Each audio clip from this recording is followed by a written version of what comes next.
Hi everybody, I am Damien Osborne and I'm a fine artist from South Africa, and the title of today's video is A Painting is Not Just a Picture.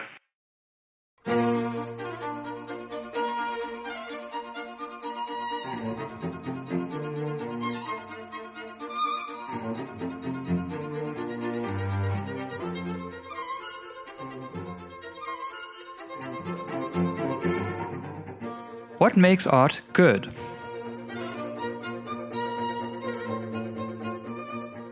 As I mentioned before, what constitutes as good art is a very subjective topic. One could spend their whole life reading and writing about it. That's why we have art critics. Art is both a visual and intellectual aesthetic. So it's an oversimplification to call this good and that bad. It means you actually haven't paid any attention.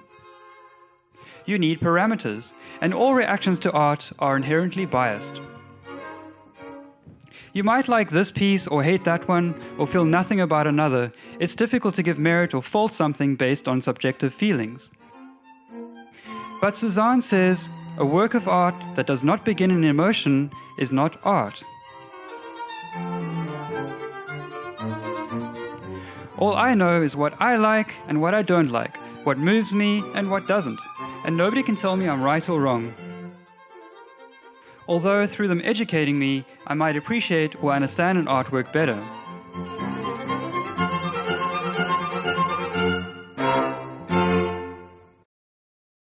And likewise, I can never convince my wife, say, how marvelous is the abstract impressionism of Spencer Gore or Pierre Bonnard.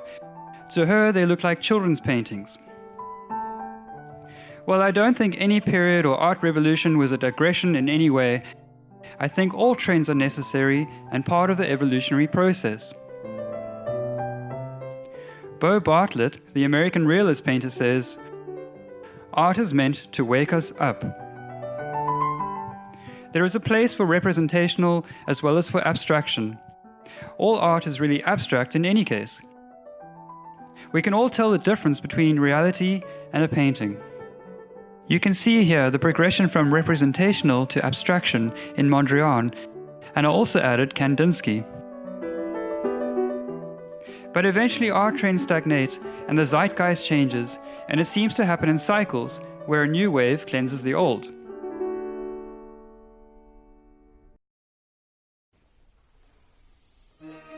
For the past 100 years or so, since modern art developed a distaste for anything representational and turned more to abstract and non-objective art, much of the skill and knowledge of the old master methods was lost. I've heard so many sad stories of students and lecturers at most fine art universities across the world being unable to paint or draw to save their lives. It just isn't really taught anymore, and the amount of debt these poor students land in is staggering. Just to be able to cut out collages with a pair of scissors, call found objects art, dress up and hang installations, and basically learn to BS. But what we call modern or contemporary art, in the style that we associate with it today, is really outdated. It sounds weird to say post-contemporary, since if you're watching this, you're in the present, and therefore you're contemporary. And explaining the post-contemporary movement is a bit beyond the scope of this video. But suffice it to say that artists are once again concerned with the quality and the meaning of their work, and are drawing on the traditional knowledge of the old masters to take contemporary art forward. There is a resurgence of representational art, and in this age of information sharing, it's much easier to gain access to the lost knowledge of the old masters, from Cimabue to Delacroix, and the techniques and the materials that they used.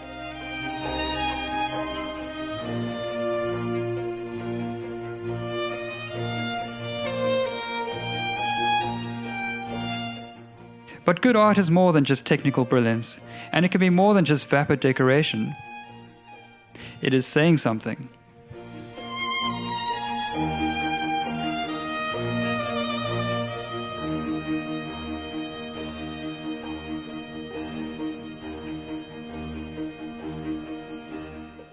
The travails of painting.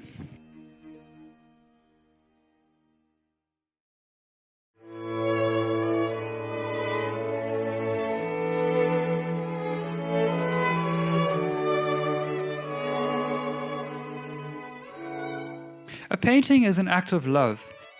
It's a breath of the artist in every stroke. It takes a great deal of patience and concentration to see a painting through. Art is damned hard work. There seems to be this prevailing view that being an artist means not having a real job, that painting for 8 to 12 hours a day is just spending too much time on a hobby. But I'm grateful to be a full-time artist. It may be difficult, but it is very fulfilling.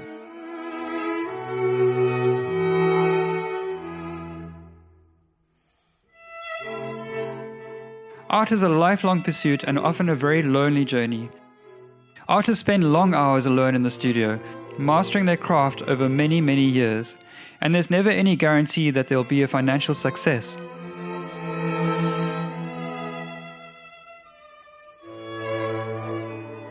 Artists have to be extremely driven individuals, and they are driven by more than wanting to make money from their craft.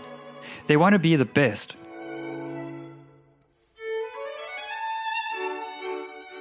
When I paint my best, I do so in the hope that it'll inspire someone else to give of their best creatively too.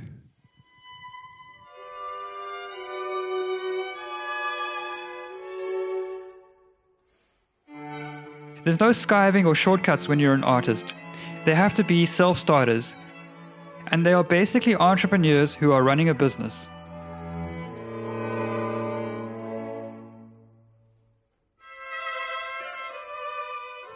So the next time you see a painting that you like, don't bother asking the question every artist hates. How long did it take you to paint this? Yes, the painting may have taken a month or about 40 to 50 hours. But what about all the years of study and practice, experimenting, screw-ups and breakthroughs that it took to get to this point, which has materialized as a painting? My wife tells me, though, that I should be more patient, and that is how non-artists try to engage with the artist. It's always important to listen to your wife.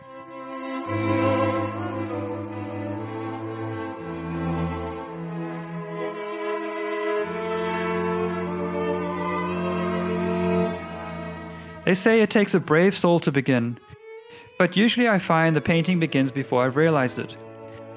There's no sitting around waiting for inspiration to strike. The inspiration usually only happens when I'm nearing the end of the painting and I start seeing things that I never could have guessed at. Then it's time for the next painting, where hopefully I'll be able to realize and bring into existence what inspired me in the former.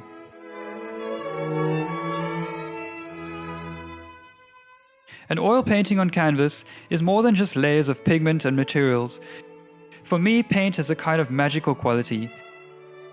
The pigments and oils are like the ingredients of the alchemists, and as imbued with history and mystique. And the artist's knowledge of his or her materials and the way they react physically and chemically is just as important as developing technical skill.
Thanks a lot for watching, everybody, and please stay tuned for part 2 of this video, where I'll be talking more about why art is vital and why we need art, and I'll also be working on this painting here behind me. So please subscribe to the channel and send me a message, say hi. Cheers.